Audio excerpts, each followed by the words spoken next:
Welcome to the Assembly Podcast. So glad that you are with us. And today we're going to talk about stress, anxiety, worry, three things that all of us can relate to, whether we want to admit it or not. And it's around us on every side, and seems to always be a reason for it. So when you and I are living life, when we're going through life, there's always something to be stressed about, because we live in a stressful world. Things are complicated. Things are always vying for our attention. And it gets very confusing, especially when we are worried and stressed and anxious. And those three things go together: worry, stress, and anxiety. And of course, looking at it from a biblical standpoint, the Bible does not hide the fact that there are many things to be troubled about, that the world is full of troubles. I think it's Job 14 verse 1 that says that man born of woman is of few days and full of trouble, not just a little trouble, but it's a life filled with trouble. Now, you could point at God and say, why would you put us through that? Why would you allow trouble into our lives had it not been for the fact that he came into a world full of trouble and went through trouble himself? In the person of Jesus Christ, we see a man who was acquainted with sorrows, and a man of sorrows acquainted with grief is how Isaiah 53 puts it. And so Jesus lived a life of suffering, a life of trouble. And so he certainly knows what that means and how that feels. And it does not feel good. It's no fun at all. It's not fun to be stressed. It's not fun to be worried. It's not fun to be anxious. And yet we are. In fact, in a sense, you could say we're not supposed to do any of those things, because we're supposed to trust in our Creator. We're supposed to trust in God enough to where we leave those things to Him. He knows how things are going to turn out. He knows the end from the beginning, and He is in ultimate control of all things. So what do we have to worry about? We act like God is dead. We act like God does not exist. We don't mean to, because if we're believers, that's the last thing in the world that we want to do. But that's what it boils down to. And we're all guilty of it, because the one sin we all have in common at some point, at some stage, is worry and anxiety and stress. But God has a cure for anxious care, and it is a simple matter. And of course, all of God's ways when it comes to dealing with us are simple. Not all of the things in the Bible are simple to understand. Not all of his teachings are simple to understand. But what you need to know in order to be right with God and go to heaven and live a fulfilled life, those things are simple. And the simplicity of it is to, number one, recognize the problem. Recognize the problem of stress and anxiety that comes about through worry. Worry is running something through your mind over and over and over that you cannot do anything about, or that hasn't happened yet. You know, someone has said that there are two things you should never worry about. Number one, things that you can't do anything about. Because, if you can't do anything about it, what's the point in worrying about it?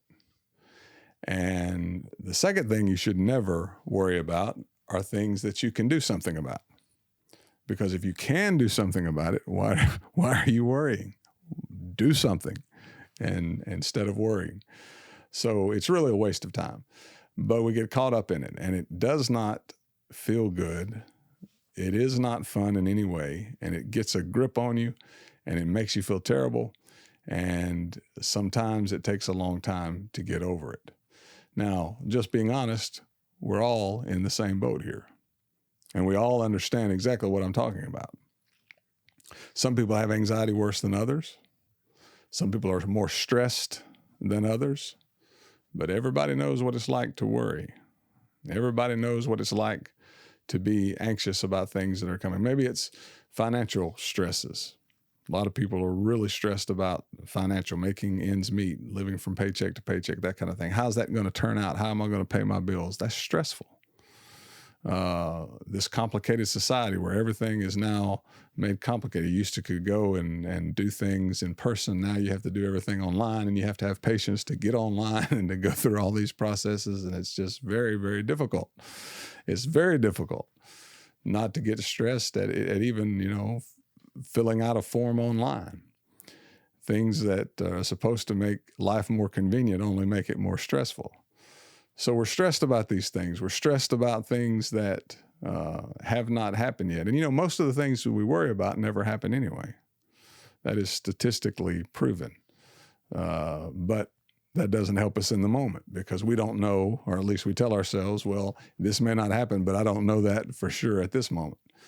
So it's a wicked game we play with ourselves, where we go through our minds and we play this game over and over with ourselves about, negative thoughts and negative thinking, a lot of which we can control.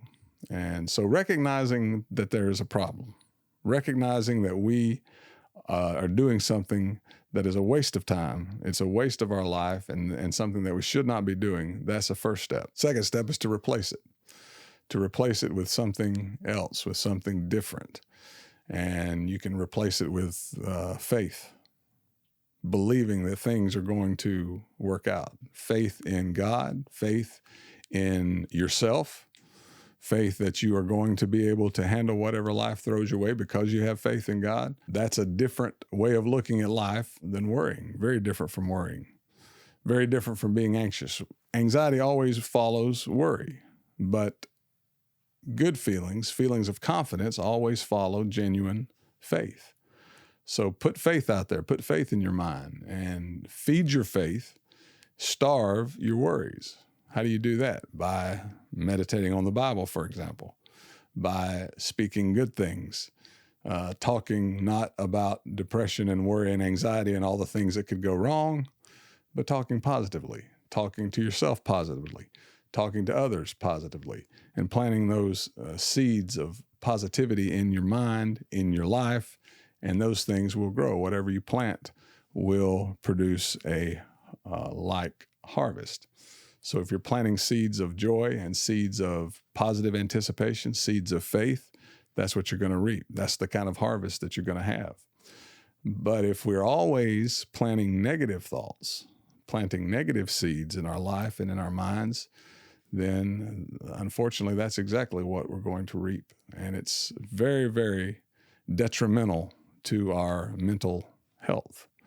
And anything that's detrimental to your mental health will eventually take some kind of toll on your physical health, because stress is a killer.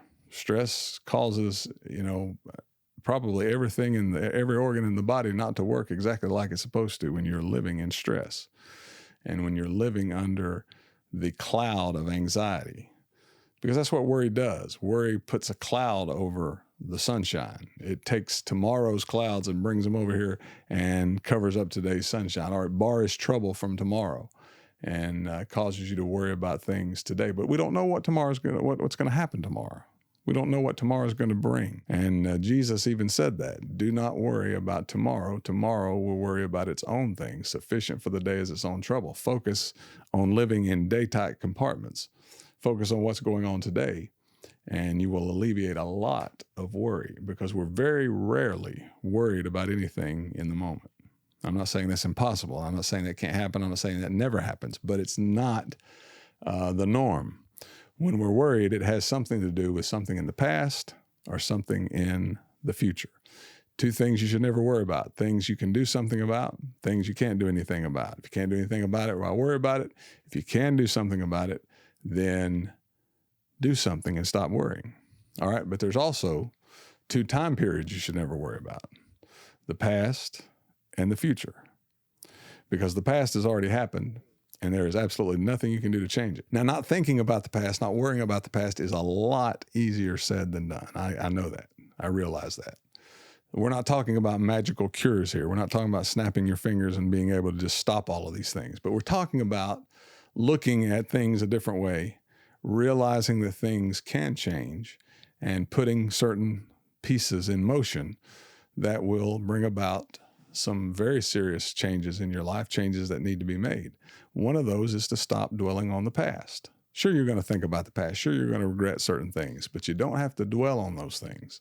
Again, replacement. What do you replace it with? Replace it with thoughts of the present. Wherever you are, be there. Be there mentally. Be in the moment. And if you are in the moment, you will not be thinking about the past. If you're thinking about the past, you will not be in the moment. You can't do both of those at the same time. You can't be in the moment and be fretting over something that you have done in the past. And people have been trying for a long time. They've never figured out a way to change it. Isn't that amazing? Nothing has ever been changed about the past. It cannot be changed. It cannot be touched. The only thing it can do is rob you of joy in the present if you choose to think about it. If you choose to worry about it, worrying about the past, think about that. Worrying about things that you've already done and letting that dominate your mind, letting that cause anxiety in the moment. It's such a foolish waste of time, but we do it. I do it, you do it, but we don't have to do it continually. We don't have to continue to do it. We don't have to make it a habitual practice. We can change certain aspects of that by making different decisions. And the decision we need to make is to say, I'm going to live in the moment. All right. The second time period you should never worry about is the future. And yet that's where most of the worry comes from, is worrying about what's going to happen in the future. Hey, listen, God is already there. God knows exactly how this thing is going to go, how everything in your life and in mine is going to turn out. And he is in ultimate control of that. Okay, so remember that. We can't say that too much. God already knows, he's already in the future, and he is in ultimate control. So what would you have to worry about as far as the future is concerned, especially when you don't know what's going to happen? You have it in your mind that these terrible things are going to happen. These terrible events are going to happen. You're not going to be able to make it. You're not going to be able to survive. Something bad is going to happen to you. Something bad is going to happen to somebody that you care about. You don't know any of those things. So it's a waste of time. It's a complete waste of time to worry about the future, a future that you know nothing about. You're not even guaranteed the future. Did you know we're not promised tomorrow? Whereas you do not know what a day will bring forth, so do not worry about tomorrow. Your life is like a vapor that appears for a little time and then vanishes away. We don't even know that tomorrow is going to come. That's probably in James chapter 4 in the New Testament. But it's true. We don't know about tomorrow because we're not promised tomorrow. The only time we have, think about it, the only time that really exists is the moment, the present moment, the moment you are in right now. The past is gone, so it only exists in memories. The future is not here yet, so it doesn't exist because it hasn't happened. The only thing that you have is the present moment. Now, if we could learn to live in the present moment, most of our worry and most of our anxiety is gone the moment that we do that. So is it possible to be that way? Well, anything you can envision, you can achieve. If you can visualize yourself living in the present, then you can do it. So start there. Start by saying, I can change the way I have been. I can change my thinking. I can change the way that I look at things. I can change all of this worry, all of this negativity, all of these things that I allow to stress me out.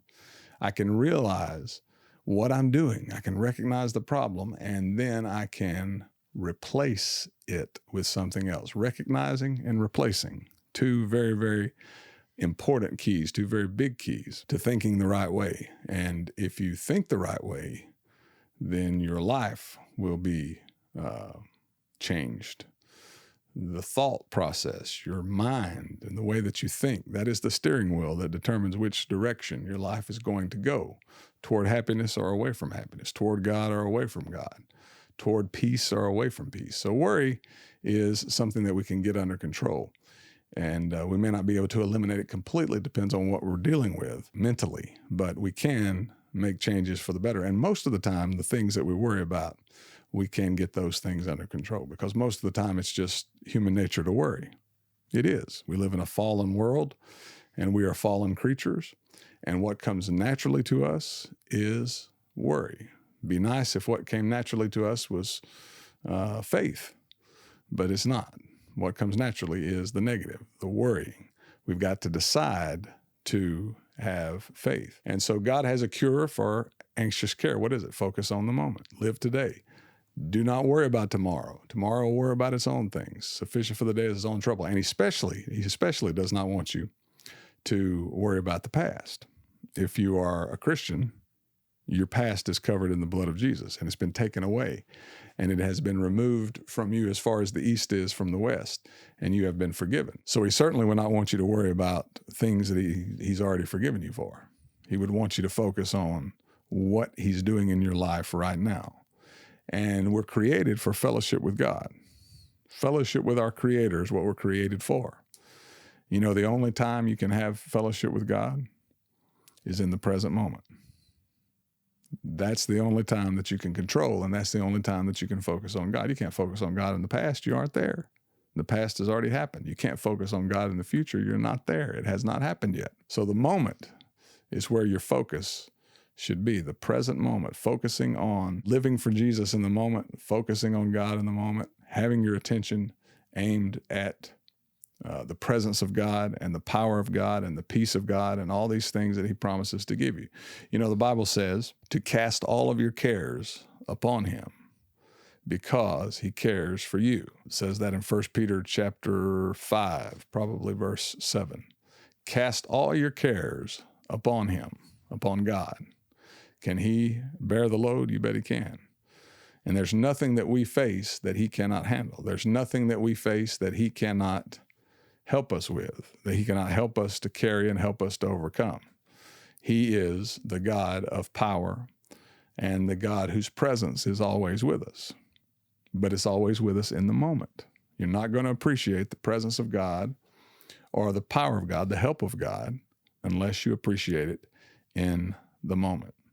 So you're replacing anxious thoughts about the future, regretful thoughts about the past. You're replacing all of that with focusing on the present.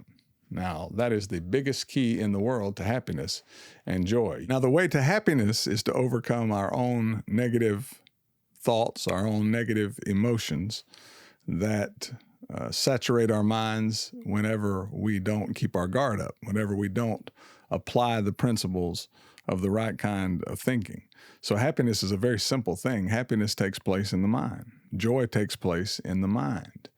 And anything that's working against that and is keeping you from being happy and full of joy has to be dealt with. But where is it dealt with? It's dealt with in the mind. When is it dealt with? In the present moment, at the present time. Because, again, negative thoughts in the past, you've had plenty of them. What can you do about those now?